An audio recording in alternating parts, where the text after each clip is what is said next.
अस्सलाम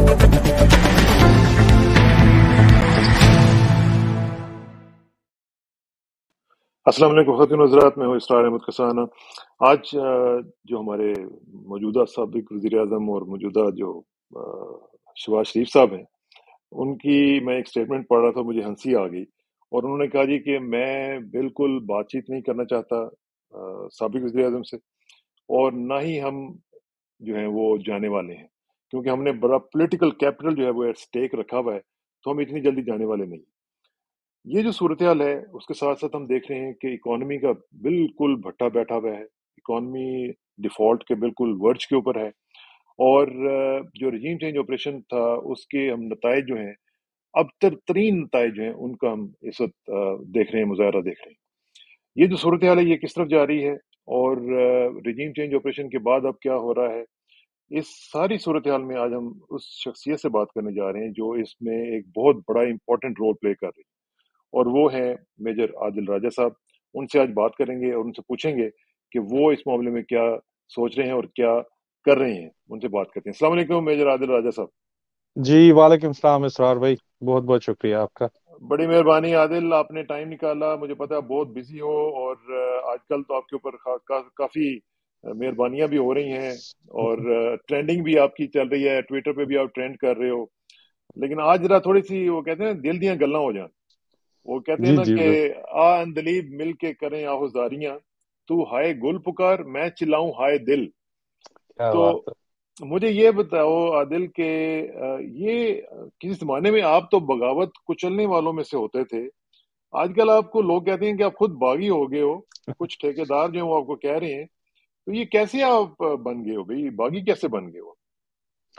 इसरार भाई, हल्फ की जो पासदारी हकीकी मानों में करे वो हमेशा से बागी कहलाया है और आइंदा भी बागी कहलाएगा। मैंने जो कसम खाई थी वो अपने मादरे वतन के साथ जो है वो वफा करने की कसम खाई थी, और मैं अपनी कसम निभा रहा हूँ।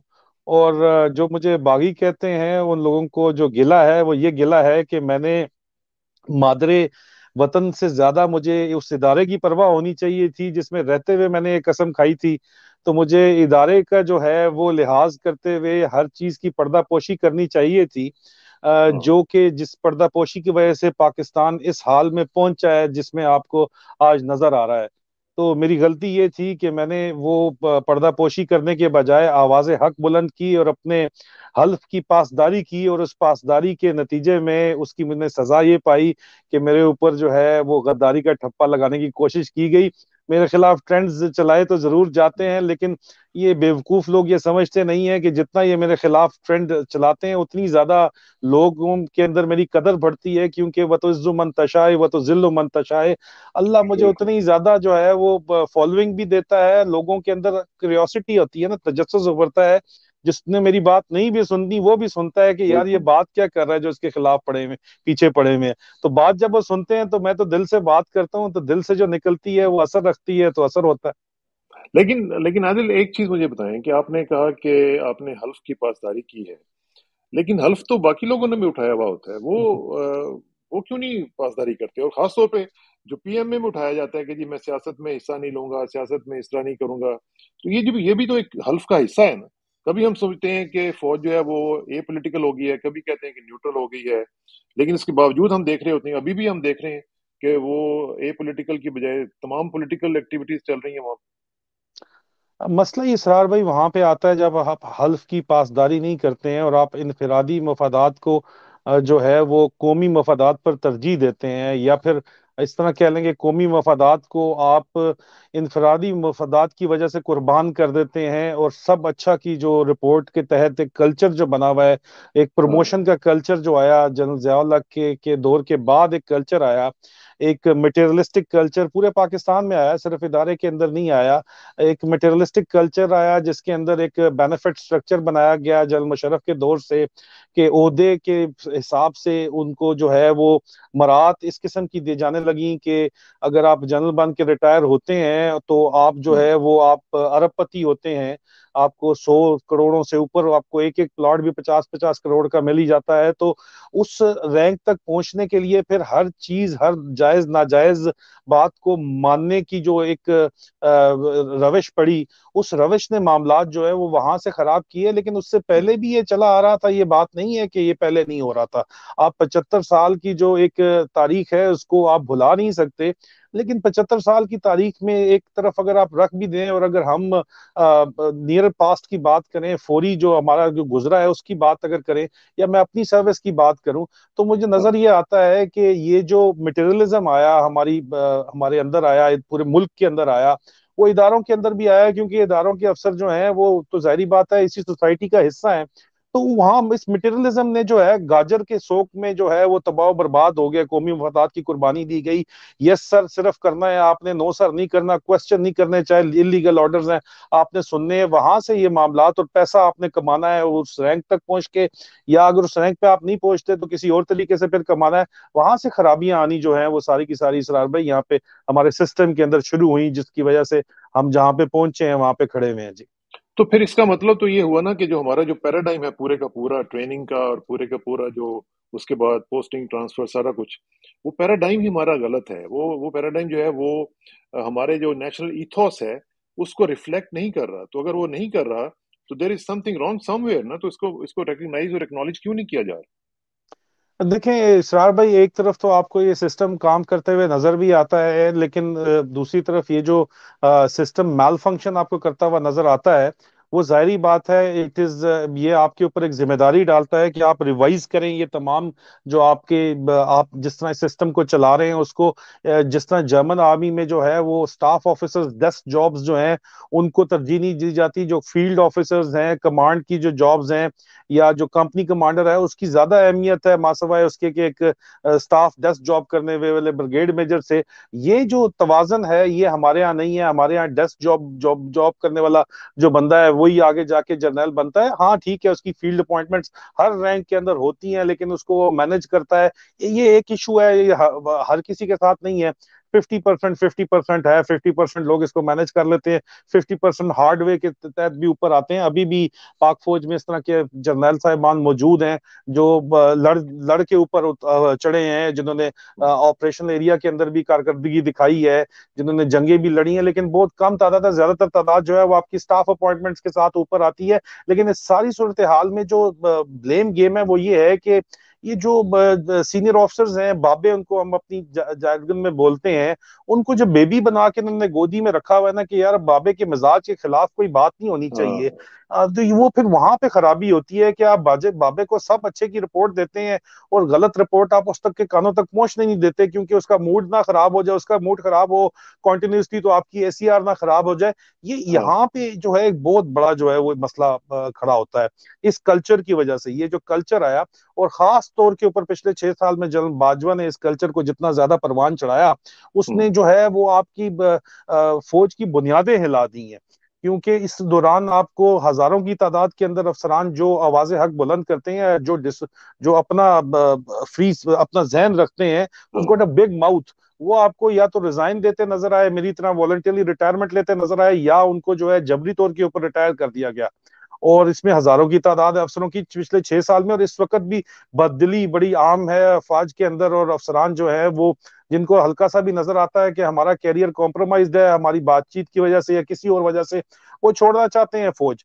और कैरियर अगर किसी का है भी तो अक्सर औकात वो भी लोग बाहर, यहाँ पे बेतहाशा मसाले हैं जिन्होंने जो काबिल लोग हैं उन्होंने फौज छोड़ के बाहर ऑल्टरनेटिव कैरियर लिया, और उसमें वो कामयाब आपको नजर आते हैं, क्योंकि उनको हर जगह यस सर नहीं करना पड़ता। डू और डाई नेवर आस्क वाई वाले फॉर्मूले के ऊपर वो नहीं चलते। वो अपना जहन इस्तेमाल कर सकते हैं, अपनी सोच इस्तेमाल कर सकते हैं, और बल्कि अपना जहन और सोच इस्तेमाल हाँ। करने पे, हाँ। हक सच बात करने के ऊपर उनको जो है वो शाबाशी उल्टा मिलती है, उनको क्रेडिबिलिटी मिलती है, उनको तरक्की मिलती है। ये सिस्टम हमारी फौज के अंदर अनफॉर्चुनेटली इस वक्त हमारी सिक्योरिटी एस्टेब्लिशमेंट में नहीं लेकिन है। लेकिन आदिल देखें, आपने जो बात की है ना, ये बड़ी इंपॉर्टेंट बात की है। आपने कहा कि कई लोग ऐसे हैं जो कि आपकी तरह रिटायरमेंट लेके बाहर आ गए हैं। इसका मतलब ये हुआ कि जो लोग नहीं आ सके हैं वो इतने जकड़े में हैं सिस्टम में, इतने मजबूर हैं, और इतनी उनके ऊपर कदगने हैं कि वो आज़ादी फील नहीं कर रहे हैं। तो मेरा तो ये ख्याल जाता है कि जो फौज जो हमारी आज़ादी की जामिन है, अगर वो खुद अपने तौर पर भी, जो उसके जो लोग हैं, अगर वही आजाद नहीं है, तो हमारी आजादी को कैसे इंश्योर कर सकते हैं? नहीं सर, वो बात यहाँ पे असरार भाई जो बात है ना, वो तो फिर ऑर्डर्स है ना, डू और डाई नेवर आस्क व्हाई। उन्होंने तो ऑर्डर सुनने और ऑर्डर पूरे करने और उसको सवाल करने के लिए गुंजाइश उनके लिए छोड़ी नहीं जाती है। और उनकी मजबूरी है, जाहिर बात है, नहीं है तो कोई फाइनेंशियल कंपल्शन है, किसी की कोई और कंपल्शन है। लेकिन कंपल्शन के तहत ही लोग जॉब करते हैं। अगर आप वेस्टर्न वर्ल्ड में जहां आप बैठे हैं, जहां मैं बैठा हूं, वहां पे देखा जाए कि जी मिलिट्री जो कैरियर है उसकी अगर आप उसकी प्रायोरिटी देखी जाए नौजवानों के अंदर, तो वो कोई आपको 17वें 18वें 20वें 21वें नंबर के ऊपर नजर आएगी। लेकिन पाकिस्तान के अंदर क्योंकि अपॉर्चुनिटीज नहीं है, तो अभी भी आपको पहले दूसरे नंबर के ऊपर नजर आती है। इस वजह की है कि पाकिस्तान में वहां पे उनको नजर आता है कि यार ये कैरियर अगर ये अच्छा चल गया, इस कैरियर के अंदर चल गया, तो ये जो है वो पूरा का पूरा खानदान अपना साथ उठा लेगा।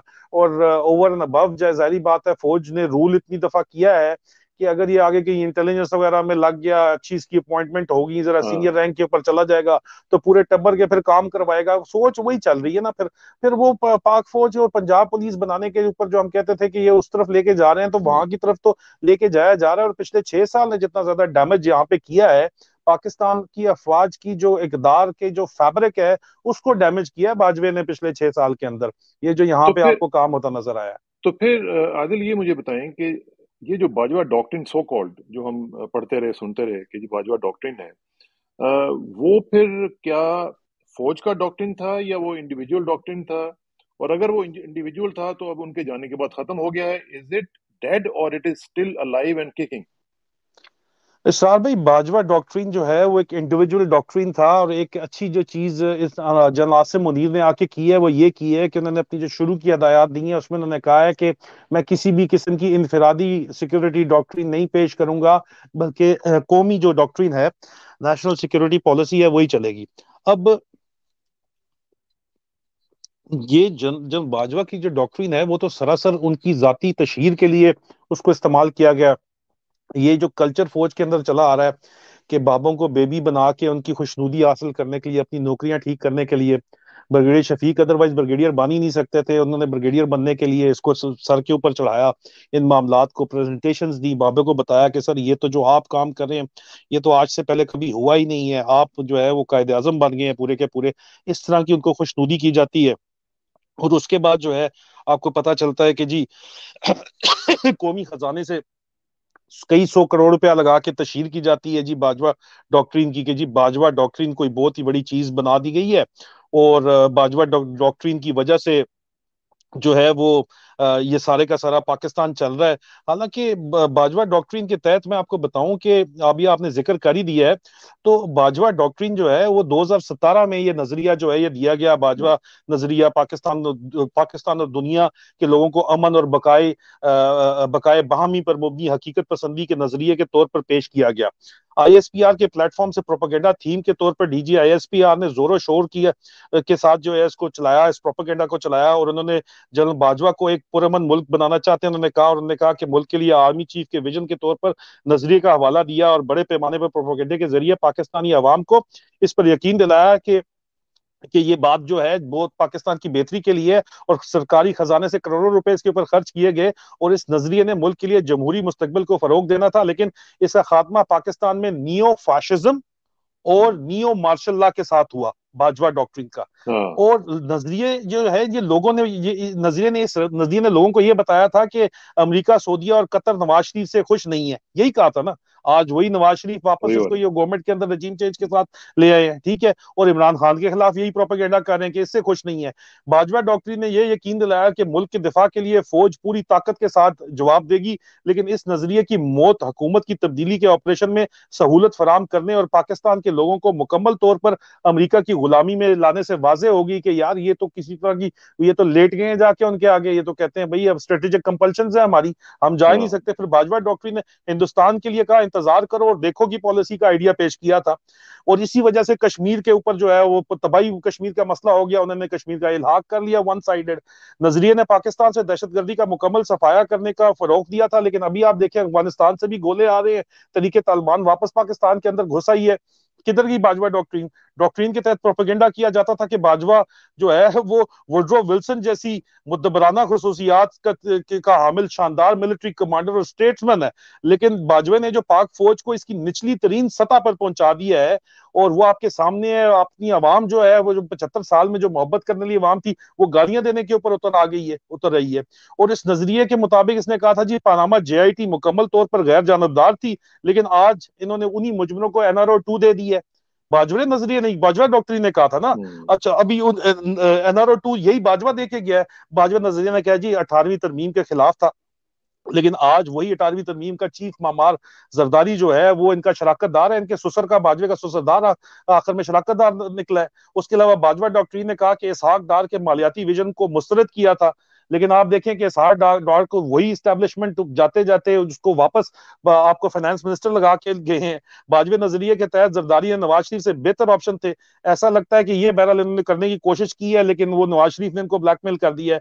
और दिलचस्प बात यह है कि बाजवा नजरिया बेनजीर इनकम सपोर्ट प्रोग्राम के खिलाफ था, क्योंकि वसाइल का जया था उनकी उस नजरिए के मुताबिक। लेकिन आज जाते जाते जन बाजवा उसी की तारीफें करते हुए गए हैं।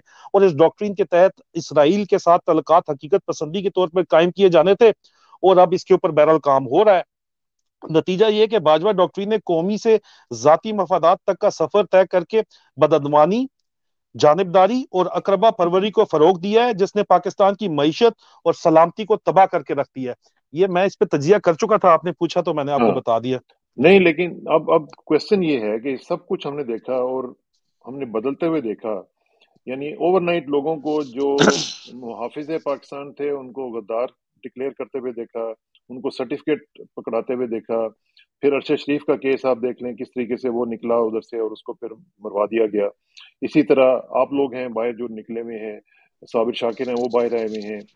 तो ये जो सूरत हाल है इसको यहाँ पे तो फिर मैं उस दिन भी एक प्रोग्राम में कह रहा था कि या तो ये फ्रीज कर दिया जाता जैसे ही नई नई कमांड चेंज हुई थी, फ्रीज कर दिया जाता और फिर आहिस्ता आहिस्ता उसको रिवर्स किया जाता। लेकिन अभी तक हमने देखा है कि एज सच आदिल हमें कोई चीज नजर नहीं आ रही है, बल्कि उल्टा मोहसिन बेग के साथ या इस तरह के लोगों के साथ मुलाकातें जब आती हैं तो फिर और दुख होता सर भाई, इसमें इशू ये है कि ये जनरल आसिम मुनीर को इन्होंने बड़ा सोच समझ के लगाया है। एक तो वो ओटीएस के हैं, किसी ने को मशवरा, बड़े सियाने बंदे ने, मुझे लगता है एक ईएमई के ही कर्नल साहब हैं जो यहाँ लंदन में होते हैं, उन्होंने नवाज शरीफ को मशवरा दिया कि ओटीएस का जनरल लगा देंगे, आपस में लड़ते रहेंगे। है। और यहाँ पे भी बाजवे ने को उसके सोरे ने, मेरा ख्याल है, रिजाती राय के मशवरा दिया होगा कि ये गरीब घर का ये जो है मतलब बच्चा है शरीफ से घर का, बाप इसका हेडमास्टर था, भाई इसका जो है वो भी टीचर है, ये क्या कर लेगा, इसके तो पास क्लोज रैंक है ही नहीं, इसका इनर सर्कल है ही नहीं कि ये फौज को काबू कर सके। इसको 3 साल तो इनको काबू करते लग जाएंगे, इसको लगा दो, हम ही चलाएंगे पीछे। हमने जो बंदे लगाए हुए हैं, फिक्स किए हुए हैं, और उनको जो मराहत दी हुई है जिनको बचाने की खातर, वो हमारी बात अभी भी सुनेंगे। हम वो डोरियां खींचते रहेंगे, और ये काम वो हो रहा है अभी तक। ये अभी तक उसी शिकंजे में, बाजवाई बाकियात के शिकंजे के अंदर जकड़े हुए आपको नजर आते हैं जनाब से मुनीर। तो ये तो बहुत ही सीरियस बात है आदिल, और अगर खुदा ना खास्ता ऐसा कंटिन्यू होता है तो फिर तो पाकिस्तान के लिए जो है वो मजीद जो मसाइल हैं वो आगे हम देखेंगे। और ख़ास तौर पे जो हमारा जो सियासी मंजरनामा है जिसको कहते हैं जी पॉलिटिकल स्टेबिलिटी अगर नहीं होगी तो इकोनॉमिक स्टेबिलिटी नहीं हो सकती। तो फिर इसका मतलब है कि मसाइल तो आगे से मजीद मजीद खराब होते चले जाएंगे। इसरार भाई, चीफ जो होता है ना, वो चीफ ही होता है, डंडा आखिर में उसके पास होता है। जिस एक पेन से जनरल बाजवा ने 50-50 करोड़ के प्लॉट अलॉट किए हैं ना जर्नलों को, उसी पेन को इस्तेमाल करते हुए वो अलॉटमेंट कैंसिल कर सकता है। मैं आपको मिसाल दे रहा हूँ सिर्फ, ठीक है। तो अगर वो करने के ऊपर आए, और वो मैंने लोग उनका अपना एक कैंप है, क्योंकि ये वाहिद चीफ है जो डीजीएमआई और डीजीआईएसआई रह चुके हैं, तो इंटेलिजेंस कम्युनिटी जो है उसके अंदर भी उनका एक अपना कैंप है जो उनको पसंद करता है कि यार बड़े शरीफ आदमी है। उनका कहना ये है कि ये अभी तक सिर्फ जो है ना, ये कंट्रोल करने की कोशिश कर रहे हैं, और जो ये काबू पा गए, 5-6 महीने इनको लगेंगे, और उसके बाद फिर आप देखना, फिर ये खेलेंगे गतका बहुत बड़ा इन लोगों के साथ। बहरहाल ये कहना है, अब मैं आपका हमायती हूँ तो मैं आपके हक में ही बात करूंगा, लेकिन आगे क्या होता है या नहीं होता ये तो वक्त बताएगा। मसाइल हों। अच्छा, जी। ये बताएं कि ये जो मामला सारा हुआ रिजीम चेंज ऑपरेशन का, क्या आप समझते हैं कि ये कोई इंटरनेशनल साजिश इस तरह की थी कि ग्रूम किया जाए, इसी तरह के बंदे को आगे लाया जाए, ब्रिगेडियर से ऊपर लेके जाया जाए, फिर उसको चीफ बना दिया जाए और फिर उससे इस तरह के काम लिए जाएं? क्या इसके पीछे आपको कुछ इस तरह का इंटरनेशनल कनेक्शन या रैकेट कोई नजर आता है?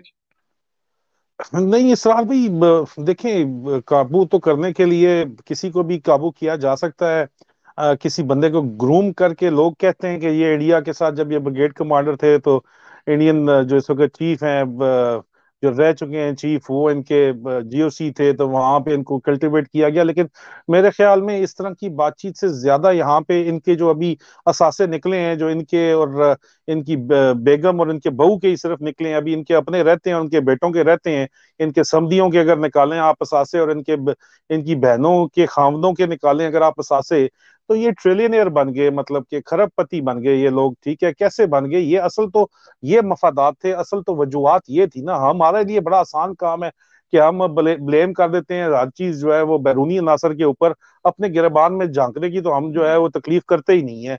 हम खुद अपने गिरबान में झांके कि हम लोग खुद कितने लालची हैं, और अपने आप को बचाने के लिए हम किस तरह की चीजें कर सकते हैं। NRO 2 जो किया गया, इसमें ठीक है, शोबाज और शरीफ तो बचे ही बचे, सियासतदान तो बचे बचे, लेकिन उसमें जर्नैल या उनके भाई, उनके बच्चे जो है वो भी तो बचे हैं ना, उनको भी तो NRO 2 मिला है ना। वो लोग भी तो जो है वो जो करप्शन केसेस इतने सालों से सामना कर रहे थे, इमरान खान नहीं मान रहा था उनको छोड़ने का, वो लोग भी तो बच गए हैं ना। और अभी इमरान खान के ऊपर सारा प्रेशर ही ये है कि वो गारंटी मांगते हैं उससे कि जो तुम लिख के दो, गारंटर बिठाओ कि तुम वापस हुकूमत में आने के बाद जो है वो NRO 2 को नहीं छेड़ोगे और स्टेटस को तंग नहीं करोगे। अगर तंग करोगे तो हम तुम्हें वापस नहीं आने देंगे। मसला तो असल में यही है ना आखिर में।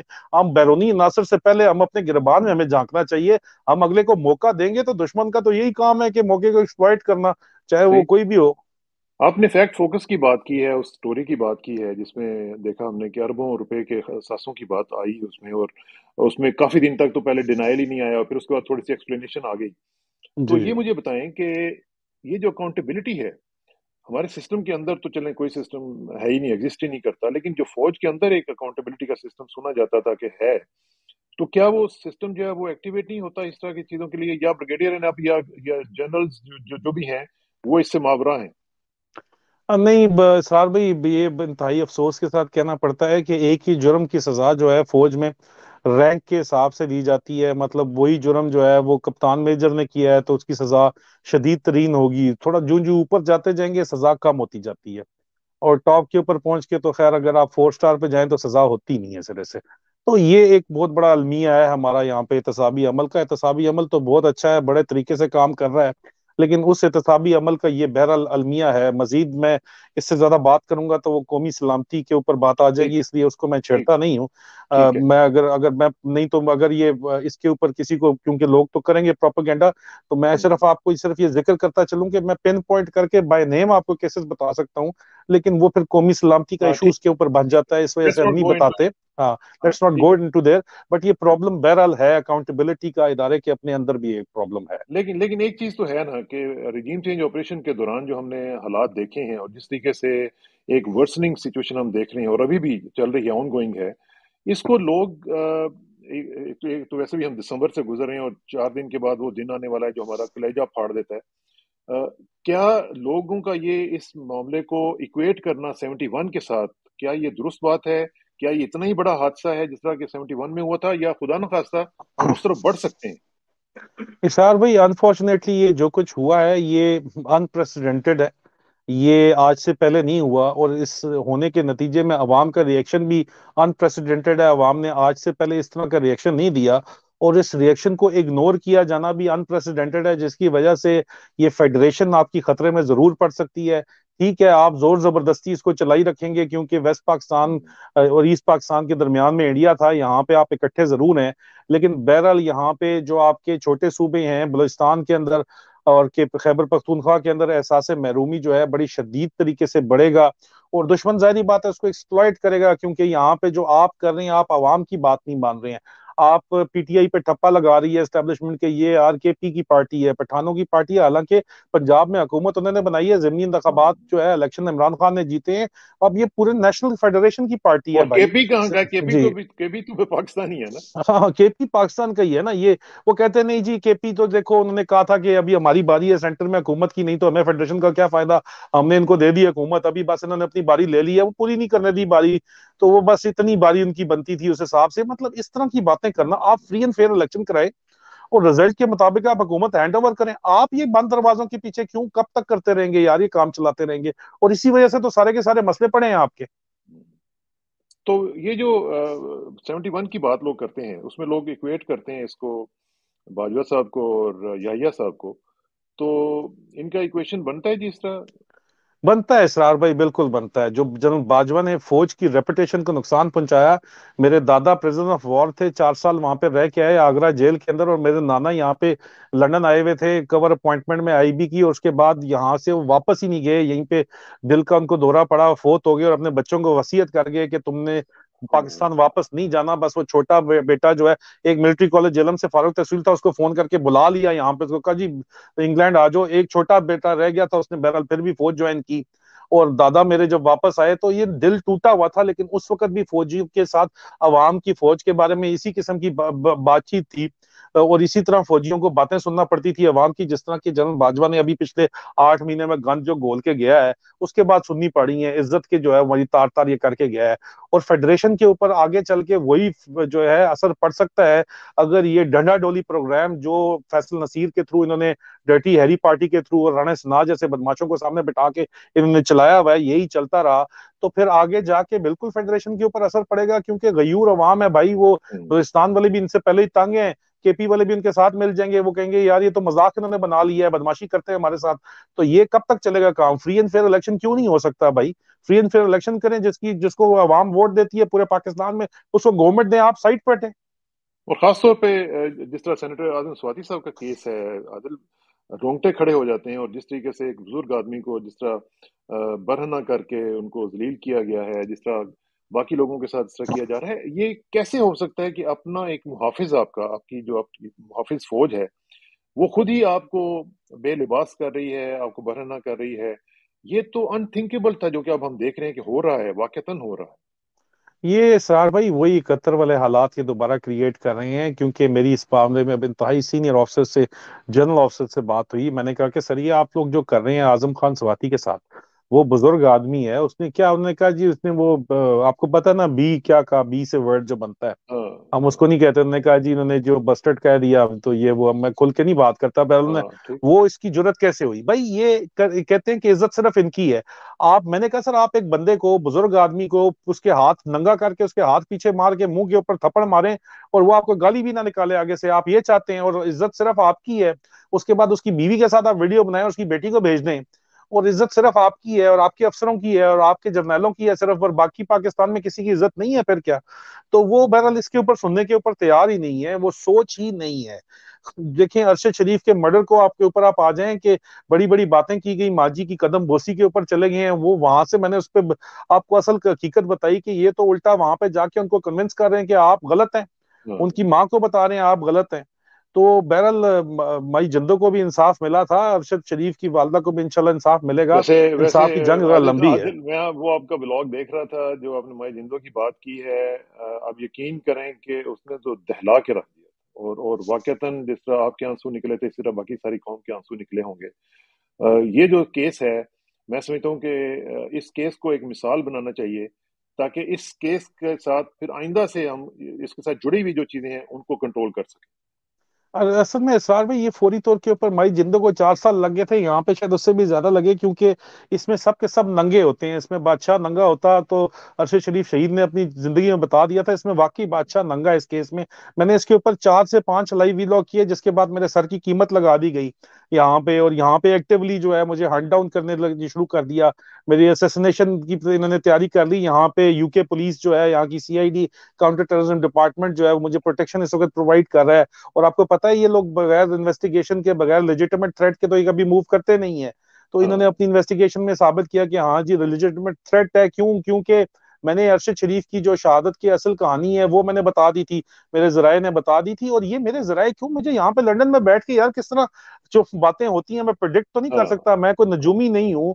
मैं मेरे पास कोई जो है वो क्रिस्टल बाउल नहीं है, मैं देखता हूँ, देख के क्रिस्टल इनसाइडर्स हैं ना सर। बोल के, इनसाइडर्स वो लोग हैं सीनियर लोग हैं जो इन पॉलिसी से इस फौज के अंदर इत्तेफाक नहीं करते, जिनको मैं खामोश मुजाहिद कहता हूं। और वही हमारी उम्मीद है, उन लोगों से और जो उम्मीद है, आने लेकिन वाली फिर तबाही को देख रहे हैं। जी, जो देख रहे हैं और जो एग्री नहीं करते और जो पहले वक्त से पहले बता रहे हैं, और जनरल बाजवा को अगर ये खामोश मुजाहिद ना होते और मेरे जरिए पैगामात ना पहुंचाते, तो आज दिन तक बाजवा बैठा रहता, क्योंकि उसकी सारी की सारी जितनी भी गेम थी वो एक्सटेंशन के लिए थी। उसको एक्सटेंशन नहीं अगर मिली तो वो मेरे ख्याल में एक बहुत बड़ा ये एक जो है वो खामोश मुजाहिदों को एक क्रेडिट जाता है। और ये वही लोग हैं जिस फोर्सेस के अंदर मौजूद हैं, जो अपने कसम की पासदारी कर रहे हैं। और वो कहते हैं कि यार हम अगर खुदकुशी कर भी लें, आप हमसे से चाहते हैं, आप हमसे अक्सर लोग डिमांड करते हैं, हाँ, तो ये सिस्टम चेंज नहीं होने वाला जब तक 22 करोड़ अवाम नहीं जागेगी। ये सही बात है, ये बिल्कुल सही बात है। अच्छा ये बताएं कि ये जो इस वक्त जो पूरी सूरत हाल, पूरा सिनेरियो आपके सामने है, इस पूरे सिनेरियो को एज एन इंडियन, मेरे कई दोस्त हैं यहाँ पे, वो जब हम वो उनसे डिस्कशन करते हैं तो मैं उनसे पूछता हूँ कि भाई आप इसको किस तरह देख रहे हो। तो वो तो बड़े इससे मुझे मुतमईन नजर आते हैं, और वो समझते हैं कि हमें तो विदाउट फायरिंग अ बुलेट वो चीजें मिल गई हैं जो कि शायद हमें वैसे ना मिलती। तो do you agree with this assessment, जी, और आई क्या? Definitely agree, I definitely agree. BJP ने आज वही बात की थी जो आपने इस प्रोग्राम के शुरू में कहा कि शहबाज शरीफ कहता है हमने अपना पॉलिटिकल कैपिटल लगाया है। तो वहां पे राजनाथ सिंह ने कहा था कि हमने नवाज शरीफ की पार्टी पे अपना बिल्कुल। पॉलिटिकल कैपिटल लगाया हुआ है। ठीक है। तो वो तो खुश होंगे ही होंगे। और दूसरा, जब आपको वहां पे मेजर गौरव आर्या जैसे लोग जो हैं वो आपको आपके आर्मी चीफ की तारीफें करते हैं, जमीन आसमान कलाबे मिलाते नजर आते हैं, नजर आता है कि यार वो कहते हैं इससे शानदार बंदा ही कोई नहीं है, तो आप समझ जाएं कि वो बहुत खुश है भाई आपके आर्मी चीफ से, एक दुश्मन मुल्क के चीफ से आप हाँ, खुश क्यों होंगे? क्योंकि वो आपके लिए आपकी जो आप चाहते हैं वो काम कर रहा है, इसलिए। और ये लोग इतने बेवकूफ हैं यहाँ पे हमारे लोग कि ये खुश होके बता रहे हैं कि देखो जी हमारी तारीफें कर रहे हैं हिंदुस्तान वाले। तो सारी बात उन्हें खुश होना है, वो लोगों ने अरबों रुपया लगा के वो काम नहीं कर सके जो इन लोगों ने खुद कर लिया, अपने पैर पे कुल्हाड़ी मार ली। ये बिल्कुल सही बात है। और मैं अक्सर जब उनसे इस तरह की बातें सुनता हूँ तो आप यकीन करें कि दिल जो है वो खून के आंसू होता है, और हमें समझ नहीं आती हम बात क्या करें उनसे। अच्छा ये बताएं कि ये जो अब नए चीफ साहब आए हैं, क्या कोई चांस नजर आता है कि इससे डिस्टेंस कर सकें आहिस्ता आहिस्ता, और कम से कम चलें हम कुछ और हफ्ते देख लेते हैं, लेकिन कम से कम कुछ ना कुछ तो डिस्टेंस करें। और ये जो तासुर है कि जी ये एक इंस्टीट्यूशनल पॉलिसी थी, उससे हम लोग निकल सके, क्योंकि ये बहुत ही खतरनाक बात होगी अगर अभी तक तो लोगों को ये तसल्ली है कि जी वो बाजवा साहब ने इंडिविजुअली ये सब कुछ किया, लेकिन अगर ये तासुर चला गया कि ये इंडिविजुअल नहीं, ये इंस्टीट्यूशनल था, तो फिर तो इसका मतलब है कि लोगों का कॉन्फिडेंस फौज से बिल्कुल उठ जाएगा, और जो कि बहुत ही खतरनाक बात होगी। साहब भाई, इस वक्त तक तो जो बाजवाई बाकियात हैं वो अपनी जगह पे कायम और दायम है। अगर ये आर्मी चीफ अपनी मर्जी से वो बाजवाई बाकियात डर्टी हैरी टाइप पार्टी जो है उसकी पोस्ट आउट करा के नए बंदे ही नहीं लगा सकते और इंक्वायरी निकलवा सकते, तो इनसे फौरी तौर के ऊपर किसी तरह की चेंज की उम्मीद क्या की जा सकती है? बहरहाल मैंने इंतहाई सीनियर लोगों से इस मामले के ऊपर जब डिस्कशन की तो उन्होंने मुझे कहा कि यार 10% से ज्यादा ऑप्टिक की चेंज से ऊपर आपको फिलहाल चेंज नजर नहीं आएगी। ये 5-6 महीने लगाएगा अपने बंदे ढूंढने में और उनको लगाने में और हटाने में। और उसके बाद अगर जाके इसने चेंज करने में बाकी सीरियस है तो चेंज ये कर सकेंगे जनरल आसिम मुनीर। नहीं तो उससे पहले ये आपको फौरी तौर के ऊपर किसी किस्म की उम्मीद इनसे करनी नहीं चाहिए, क्योंकि वही बाजवाई बाकियात हैं, सब के सब लोग ऊपर से नीचे तक मिले हुए हैं। मैं आपको बताया तो है, जाने से पहले किसी को उन्होंने छोड़ा नहीं है। एक एक 50-50 करोड़ का प्लॉट बांट के जब बंदा गया हो तो फिर आप समझ जाएं कि आगे मतलब कि इतना आसान काम नहीं है। जनरल आसिम मुनीर अगर चाहें भी फौरी तौर के ऊपर तब्दीली करना, तो मुझे उनकी तरफ से, उनके हल्के की तरफ से कहा गया कि जी 5-6 महीने आप सब्र कर जाएं। मैंने कहा हाँ, सर 5-6 महीने तो है ही नहीं, पाकिस्तान के पास 5-6 हफ्ते हैं टोटल, उसमें पता चल जाएगा। उन्होंने कहा 10% से ज्यादा कोई चेंज नहीं ऑप्टिक्स से आप ज्यादा आपको फिलहाल नजर आएगी, कुछ 5-6 महीने बाद ही होगा अगर कुछ होगा तो। तो फिर इसका मतलब है कि अगर ये कंटिन्यू करता है आदिल, तो फिर जो नजर आ रहा है और जो आपकी तरह के जो दूसरे लोग हैं वो भी हमें बता रहे हैं कि ये फैसला हो चुका हुआ है कि इमरान खान को वापस नहीं आने देना।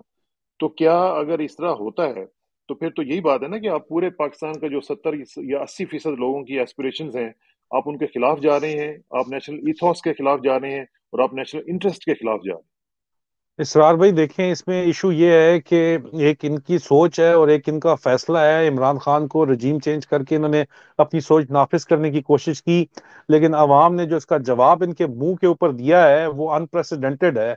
अवाम अगर फैसला कर ले कि उसको चेंज चाहिए, और अवाम अगर ये फैसला कर ले कि वो जो है किसी सूरत इन लोगों को कबूल नहीं करेगी, इनके फैसलों को कबूल नहीं करेगी, और अवाम को आज अगर इमरान खान एहतजाज की कॉल देते हैं तो पूरा पाकिस्तान जाम हो जाता है। तो इमरान खान भी मेरे ख्याल में इंतजार कर रहे हैं, कॉन्फ्रेंट्रेशन स्ट्रेट ऑन नहीं चाहते हैं।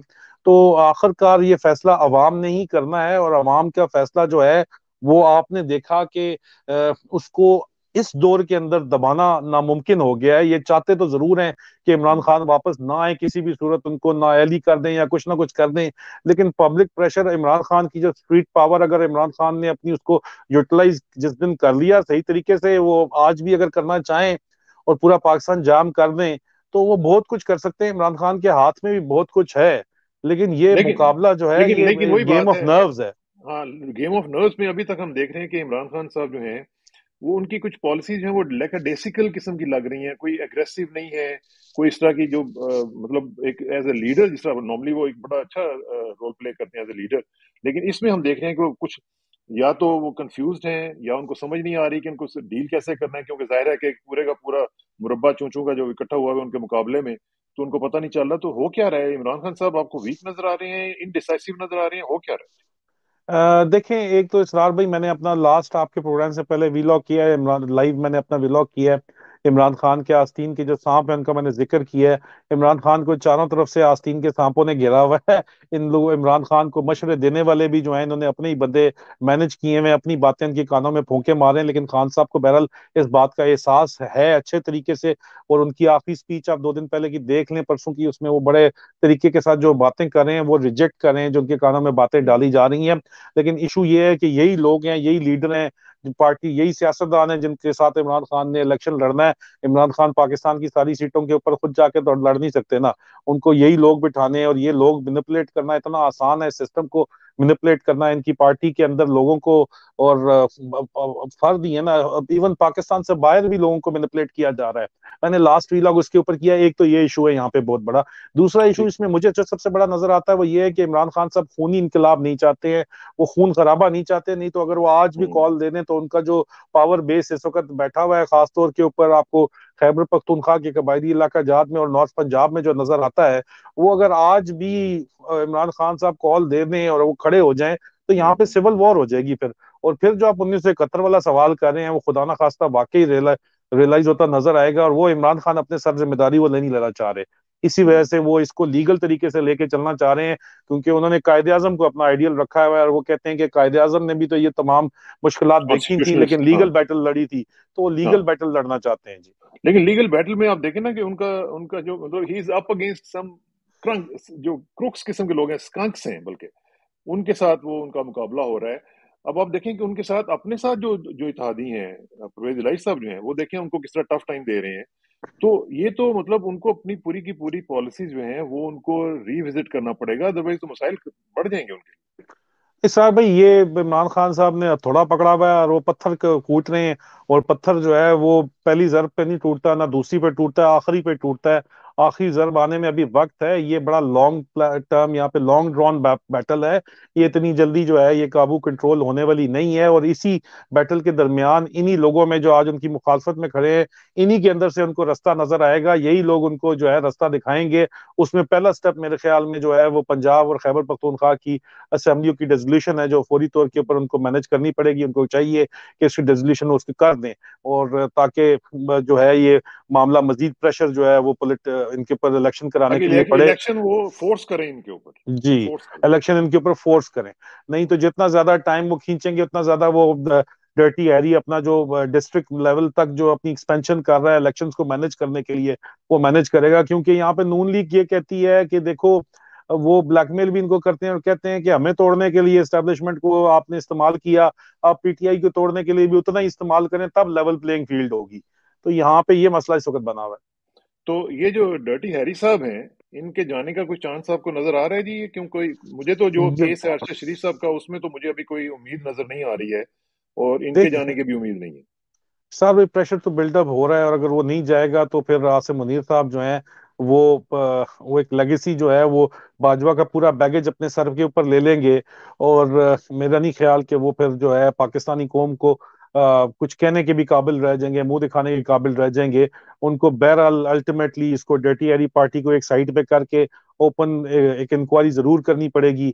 देखें, मेजर एक तरफ मेजर था ना, वो मेजर अरशद जो है उसको भी तो माई हाँ। जंदों ने 4 साल लगा के फांसी लगवाया था। तो ये बहरहाल मेजर जनरल और ये अकेला नहीं है, एक पूरे का पूरा इसके साथ मिला हुआ है। इनका भी टाइम तो लगेगा, लेकिन बहरहाल इंशाल्लाह जो है वो हमेशा जीत जो है और हक और सच की होती है। तवील रात तो जरूर है, लेकिन रात के बाद सुबह ही होती है। सुबह होगी इंशाल्लाह। अच्छा, ये जरा बताएं कि ये जो वीडियो फैक्ट्री है, इसके बंद होने के कुछ चांसेस हैं? इसरार भाई, आप देखें, ये तो हमारा सिस्टम इसी तरह चलेगा। अब कमजोरियां हमारे बंदों के अंदर हैं, अब मोहताज जरूर वो हो गई हैं, लेकिन ये क्योंकि अवेयरनेस लोगों में आ गई है कि वीडियोस बनती हैं, जो पहले बन चुकी हैं वो लोग तो जिंदा हैं, वो लोग तो पावर में हैं, वो तो इस्तेमाल नहीं हुई अभी। वो वो नहीं किस है। तरह बंद हो जाएंगी? तो हम्म। यहाँ पे तो अनफॉर्चुनेटली जो है ये टैक्टिक्स, हम बातें करते हैं बड़ी बड़ी यहूदियों को और सेहूनी ताकतों को, और जो उनकी टैक्टिक्स हैं वही हम खुद इस्तेमाल करके हम्म। वीडियोस बनवाते रहे हैं। हर किसी ने वीडियोस रखी हुई है, और ये जो हरकत है वो जाहिर बात है, और जो वीडियो जिसकी नहीं बनी होती उसको फिर दूसरे तरीके से तोड़ने की कोशिश करते हैं, या फिर उसको मार देते हैं, या उसका मीडिया ट्रायल करते हैं, हाँ। स्टेट पावर यूज करते हैं और state expenses public money use करते हैं। तो ये तो मामलात जो हैं इतने आराम से इनके अभी खत्म होने वाले नहीं है। ये तो मतलब काश ये काश जी। आदिल, ये इतनी अच्छी एक्टिविटीज, इतनी जबरदस्त किस्म की चीजें जो हैं, ये इनका फोकस हमारे दुश्मन की तरफ होता इंस्टेड ऑफ अपने लोगों की तरफ। तो ये वो भी है इसरार भाई, मामला। वो जो जिन लोगों ने वो करना है वो भी काम भी कर रहे हैं, बड़ा अच्छा करते हैं वो काम, ऐसी बात नहीं है। लेकिन जब आपके घर के अंदर जड़ें ही खोखली हो जाएं, अगर हम्म। आपका इंटरनल विंग ही जो है वो 2 नंबरी कर रहा है, और I don't want to use the word, but अभी उसके अलावा मेरे पास कोई वर्ड नहीं है, हरामजदगी कर रहा है जो मैं कहता हूँ, अगर हरामखोरी कर रहा है चलें कह लेते हैं। असल में तो अल्टीमेटली वही बात है, आपकी जड़ें हाँ। इंटरनली खोखली हो रही हैं, तो आपका एक्सटर्नल विंग जो है, आपका काउंटर इंटेलिजेंस जो है, इंटरनेशनल इंटेलिजेंस, वो क्या काम कर लेगा? मतलब वो डीमोरलाइज भी हो जाएगा, और अगर वो कुछ प्रोड्यूस भी कर रहा है तो आपके इंटरनल स्ट्रेंथ इतनी नहीं है कि आप उसको उसका फायदा उठा सकें। तो आप किधर लेके जाएंगे मामलात को? सही बात है। और सबसे जो दुख की बात है ना, आखिर में सिर्फ मैं ये चाहूंगा कि इस पे आप कमेंट जरूर करें।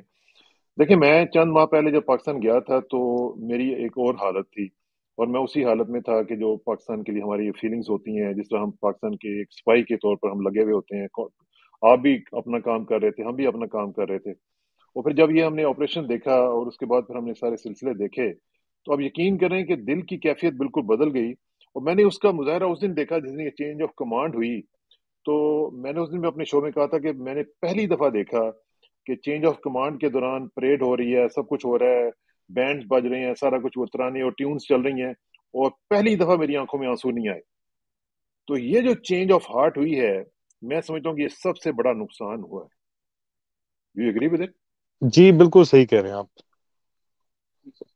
आप बिल्कुल सही कह रहे हैं। और ये जो है इसका जो भी इसका टोटल ब्लेम जो है वो बाजवा और उसके टोले को जाता है। अकेला बाजवा नहीं था, बाजवे ने जो अपना टोला इर्द गिर्द इकट्ठा किया हुआ था उसको जाता है। बाजवा की बाकियात जो अभी भी मौजूद हैं इस फौज के अंदर, जो उसकी लेगेसी को बचाना चाहती हैं, क्योंकि उनके अपने इंटरेस्ट एट स्टेक हैं, इसलिए जो है वो ये वो अभी तक वही सब का सब जो है वो सब के सब मिलकर रिस्पॉन्सिबल है इस चीज के। और ओवरनाइट देखे ना कि आप जैसे लोगों को, अरशद शरीफ जैसे लोगों को, जो इनके साथ काम कर रहे थे, ओवरनाइट जी, उनको गद्दार डिक्लेयर कर दिया, ओवरनाइट उनको कहा जी कि ये दुश्मन हो गए हैं, ओवरनाइट ही सब कुछ कर दिया। तो ये बहुत ही खतरनाक हुआ सब आपने कुछ अपने मेरे ख्याल में। एसेट जो है सबसे बड़ा एसेट जाया कर दिया, हाँ। और आपने जो अपना अपनी लाइबिलिटीज थी उनको अपने सर के ऊपर मुसल्लत कर लिया, और उनकी जिम्मेदारी उठा ली सबकी सब। हाँ। वो जो जिम्मेदारी नहीं भी उठानी थी वो भी आपने उठा ली NRO 2 दे के।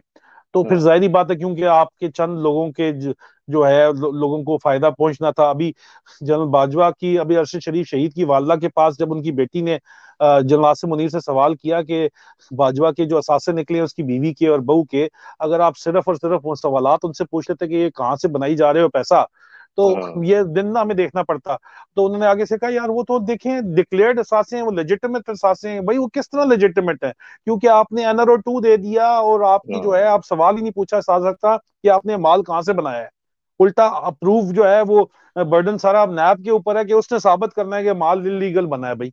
वो पूछ नहीं सकता कि सोर्सेज ऑफ फंड क्या है। पूरी दुनिया में ऐसा कानून नहीं है सर भाई, पूरी दुनिया पूछती है बेशक कि बेशक। आपका सोर्सेज ऑफ फंड क्या है, कहाँ से बने हैं, बिल्कुल जी सही बात कहाँ है। से और बने हैं कैसे पैसे। कैसे बने हैं, जी और ये पता जी चलना चाहिए। और खासतौर पे ये जो मैं अक्सर एक बात कर रहा हूँ कि ये जिस तरह के लोग हमारे ऊपर आके मुसल्लत हो रहे हैं, मैं ये कह रहा था कि ये फिल्टर्स हमारे कहाँ पे हैं। क्यों नहीं इन लोगों को, इस तरह के लोगों को फिल्टर किया जाता, फिल्टर आउट किया जाता शुरू में ही। बल्कि मैं तो कहता था कि पीएमए में ही जो हमारे साइकोलॉजिस्ट वहां पे बैठे हुए हैं, उनको देखना चाहिए कि एक बंदे की मेंटालिटी क्या है, वो किस तरफ सोचता है, किस तरह सोचता है, उसको वहीं पे स्नब करना चाहिए, रोकना चाहिए, ताकि पाकिस्तान का खुदा न खासा। मैं तो अक्सर देखता हूँ कि देखें, पिछले कितने सालों में हमें एक चीज भी ऐसा नहीं मिला जो पाकिस्तान को एक मिसाली मुल्क बना के कहता है कि ये यार ये मुल्क पड़ा हुआ है, ली कुआन यू की तरह एक बंदा हमें मिल जाता। क्यों नहीं आ रहे हमारे पास? इशार भाई, सिस्टम फेलियर है सिस्टम। अगर मैं आपसे एस्टेब्लिशमेंट आर्मी की बात करते हैं तो यहाँ पे कहते हैं if you not son of a general it's not your fault, but if you not son in law of a general it is your fault. बाजवे के ससुर जो है वो जनरल था, उसने उसका करियर जो है वो बनाया, जहाँ पे उसको पकड़ा जाना था उसको वहां से बचाया और उसको ला के ऊपर चीफ तक बनवा दिया। उसको सिस्टम बाईपास किया, सिस्टम के चेक्स एंड बैलेंसेस फेल हो गए उस बंदे को ऊपर वो पहुंचाने के अंदर। लेकिन उसी सूरत में आप देखते हैं जल नासिर मुनीर के सिलसिले में सिस्टम जो है उसके चेक्स एंड बैलेंसेस जो है वो फेल नहीं हुए, बल्कि वो एक कहा जाता है कि वो सिस्टम का प्रोडक्ट है, जो कि सिस्टम का मेरिटोक्रेसी जो है सिस्टम का उसका प्रोडक्ट है। तो ये अगले जो आप ये गज मैदान दे अभी साबित हो जाएगा कि सिस्टम ने जो मेरिट के ऊपर प्रोडक्ट बनाया है जिसका कोई बैकग्राउंड नहीं था, वो अभी इस कौम को किस तरफ लेके जाता है वो इंतहाई बात वाजे हो जाएगी। और ये नहीं है कि पाकिस्तान में लीडरशिप की कमी है, पाकिस्तान में लीडरशिप का फुकदान नहीं है। लीडरशिप को परवान नहीं चढ़ने दिया गया, या लीडरशिप को कत्ल कर दिया गया, मार दिया सही गया, बात। या उसका मीडिया ट्रायल शुरू कर दिया गया। मसला हमारा ये है, हम लीडरशिप अपनी जो है उसको ग्रो ही नहीं करने दे रहे। ये प्रॉब्लम है क्यों। और हम दोबारा दोबारा से व्हील री इन्वेंट करने के चक्कर के अंदर चोरों को दोबारा ला हाँ, के बैठा देते हैं, ताकि वो नई चोरियां करें, पुरानी चोरियां माफ कराएं और नई चोरियां करके चले जाएं, और आगे और उन्हीं के अभी भी बच्चे आए यहाँ पे। तो वही आ आपने रहे हैं लीडरशिप आगे। को ग्रो करने नहीं दिया। इमरान खान ने तो बच्चे नहीं अपने लेके आने और आएंगे, तो वो हाँ, इस तरह नहीं, वो तो नई लीडरशिप बना रहा है। उस लीडरशिप को आप चलना ही नहीं देते, उन पे आप रोजाना नए स्कैंडल नए खाते खोल देते हैं। तो बिल्कुल सही ये बात। एक हमारा जो है बहुत ही अलमिया है हमारी कौम का। अच्छा आदिल, आखिर में सिर्फ ये मुझे बताएं कि आपका पर्सनल जो इस वक्त सिचुएशन है। मैं कई दफा सोचता हूँ तो मुझे बड़ा आपके ऊपर आपकी फिक्र भी लाहक होती है कि आपके साथ अल्लाह ना करे कोई मसला ना हो। और फिर मुझे ये भी पता है कि आप एक बहुत ही बहादुर माँ के बेटे हो। और आपकी बेगम साहबा को भी सलाम है जो आपके साथ सपोर्ट कर रही हैं। मुझे ये बताएं कि आपको लोग कहते तो होंगे कि यार आदिल तुमने क्या किया, तुमने ये किया, इतना अच्छा कारोबार था, सब कुछ था, छोड़ के तुमने। तो ये जो अकल की कहानियां हैं वो आपको सुनाते हैं लोग अभी भी? बिल्कुल इसरार भाई, सब सुनाते हैं, सब के सब जो है वो अभी तो तंग आ गए हैं, लेकिन बड़े अरसे से कहते रहे हैं कि यार तुम्हें क्या जरूरत थी, और तुम्हारा जो है ना वो 15 मेरा 15 बिलियन का कॉन्ट्रैक्ट तो सिर्फ जो है ना, लोग कहते हैं अरब ना बोला करने, लोगों को 15 अरब समझ नहीं आते। तो हम्म, 1500 करोड़ रुपए का मेरा कॉन्ट्रैक्ट सिर्फ डीएचए का था। हाँ, और पेंशन वगैरह तो उसके अलावा थी ना, 5-6 करोड़ के असासे उसके अलावा थे, जो उन्होंने जब्त कर लिए, पेंशन बंद कर दी, कारोबार तबाह कर दिया। लोग कहते हैं तुझे क्या मिला इससे, मैं कहता हूँ लोगों का प्यार मोहब्बत और इज्जत मिली, हाँ, सुकून की नींद मिली। और अल्लाह ताला ने अगर मेरे नसीब का वो पैसा था ना, देखें हाँ, मैं इससे पहले भी सार भाई पैसा मुझे ऑफर होता रहा है, मैं मुख्तलिफ ऐसी पोस्टिंग्स के ऊपर रहा हूँ जहाँ पे मुझे कहा गया कि सिस्टम से पंगा मत लो, ये पैसा हम्म, ले लो। लेकिन मेरी माँ ने मुझे कहा कि बेटा, पानी की बाल्टी भरी हो तो कतरा पेशाब का पड़ जाए तो पूरी बाल्टी पलीत हो जाती हाँ, है। तू क्या नौकरी बात। छाड़ दे, बस तू वापस घर आ जा। पहला रिजाइन इसी पे मैंने दिया था। तो ब्यूटीफुल। हमारे खानदान में ये पैसा हजम नहीं होता, यहाँ बैठे हुए भी पैसे की कोई कमी, मुझे ऑफर कम ऑफर नहीं आई यहाँ हम्म, पे। मिलियंस ऑफ पाउंड्स के भी ऑफर आई है कि बस सिर्फ यू टर्न ले लो एक छोटा सा और आ जाओ, बस साथ हमारे मिल जाओ। लेकिन इसरार भाई, उस पैसे का क्या फायदा जो मैं क्या अपना करना। हलाल पैसा, जो मेरे नसीब का पैसा, हलाल नसीब का पैसा अल्लाह ने मेरे नसीब में लिखा है, वो मुझे मिल के ही हाँ, रहना है, किसी का बाप वो नहीं रोक सकता। और जिस दिन मेरी मौत अल्लाह ने लिखी है उस दिन ही आनी है। मेरी जिंदगी इस बात की गवाह है कि मेरे बेशक। दाएं और बाएं लोग गिरते रहे, उनको मैं कब्रों में उतारता रहा, लेकिन अल्लाह ने मुझे बचा ही रखा। पहले मैं सोचता था मैं बड़ा गुनहगार आदमी हूं, इसलिए अल्लाह ने मुझे मुझे शहादत मेरे नसीब में नहीं है। लेकिन अब मुझे समझ आई कि नहीं, अल्लाह ने मुझसे काम लेना था जो मैं कर रहा हूँ, इसलिए मुझे बचा ही रखा। तो जिस दिन मेरी आई है उस दिन मेरी आनी है, जो मेरे नसीब में है वो मुझे मिलना है। जो लोग मुझसे बिल्कुल, बात करते हैं उनको मेरा यही जवाब होता है। बिल्कुल सही। और इसी इसी जवाब को इकबाल ने अपने अल्फाज में कहा था, वो मैं आपको सुनाता हूँ। इकबाल कहता है कि आलम है गुलाम उसके जलाले अजली का। अकल की बात हो रही है। कहता है आलम है, पूरी दुनिया है गुलाम उसके जलाले अजली का। एक दिल है कि हर लहजा उलझता है खिरद से। जो जो साहिब दिल होता है वही सिर्फ अकल से उलझता रहता है। और ये जो जी आपने बात की है ना, इसके ऊपर मुझे एक और इकबाल का शेर याद आ रहा है। वो कहता है कि पिरोना एक ही तस्बीह में उन बिखरे हुए दानों को। पिरोना एक ही तस्बीह में उन बिखरे दानों को। जो मुश्किल है तो उस मुश्किल को आसान करके छोड़ूंगा। वाह यानी वाह। जो काम आप कर रहे हैं उसको जी हमने करते रहना है। और क्योंकि पाकिस्तान का जो इंटरेस्ट है वो हमारा इंटरेस्ट है। और पाकिस्तान के लिए हमारा दिल धड़कता है। और जहां बिल्कुल। जहां पे भी हम हैं, हम इंशाल्लाह जी करते रहेंगे। हमारे दूसरे लोग जो हैं मैं वो इसरार भाई लोग इसको बदले, हमारा मैं इंटरेस्ट नहीं बदला। मैं आखिरी कमेंट अपना बस आपके इस इंटरव्यू में करूंगा, इजाजत चाहूंगा उसके बाद के अहमद नदीम कासमी की, उस्ताद अहमद नदीम कासमी साहब की मैं एक शेर प्रेजेंट करूंगा, और ये तमाम क्रक्स है मेरी जद्दोजहद का, कि जिंदगी शमा की मानद जलाता हूँ नदीम, वाह। जिंदगी शमा की मानद जलाता हूँ नदीम, बुझ तो जाऊंगा मगर सुबह तो कर जाऊंगा। तो वो कर जाऊंगा माशाल्लाह।